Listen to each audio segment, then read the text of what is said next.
বাংলাদেশের দক্ষিণ পশ্চিম অঞ্চলে নড়াইল জেলার বুক চিরে বয়ে গেছে চিত্রা নদী। এই নদীর তীরে রয়েছে একটি বিশেষ গ্রাম ভোগড়া। যুগ যুগ ধরে এখানকার মানুষ প্রকৃতির সঙ্গে একত্র হয়ে জীবনযাপন করছে। ভোগড়া গ্রামে বসবাস করে কিছু বিশেষ জেলে পরিবার। তারা অন্যদের চেয়ে একটু আলাদা, কারণ তাদের মাছ ধরার পদ্ধতি শুধু অভিনবই নয়, একেবারেই বিরল।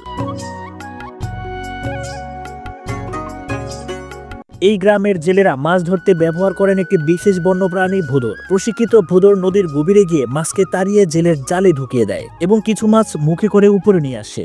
এই প্রথা শুধুমাত্র দক্ষতাই নয়, প্রজন্ম থেকে প্রজন্ম ধরে চলে আসা এক ঐতিহ্যের পরিচায়ক।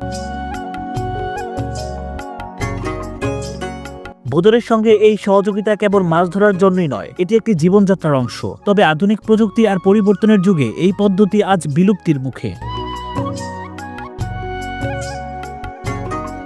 এই ঐতিহ্য ধরে রাখতে গ্রামের নতুন প্রজন্মের আগ্রহ বাড়ানো জরুরি, নইলে হয়তো শীঘ্রই এই শিল্প ইতিহাসের পাতায় হারিয়ে যাবে।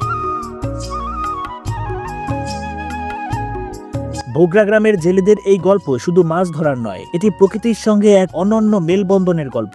ভোঁদর ও মানুষের এই বন্ধন প্রমাণ করে প্রকৃতির সঙ্গে সামঞ্জস্য রেখে বেঁচে থাকা কতটা সুন্দর হতে পারে।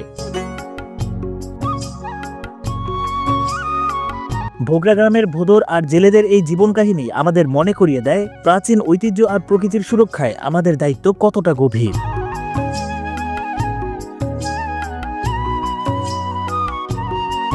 সুপ্রিয় দর্শক, আপনি যদি আমার চ্যানেলে নতুন হয়ে থাকেন, আমাদের চ্যানেলটি সাবস্ক্রাইব করবেন এবং আগে থেকে সাবস্ক্রাইব করা থাকলে আপনাকে অসংখ্য ধন্যবাদ।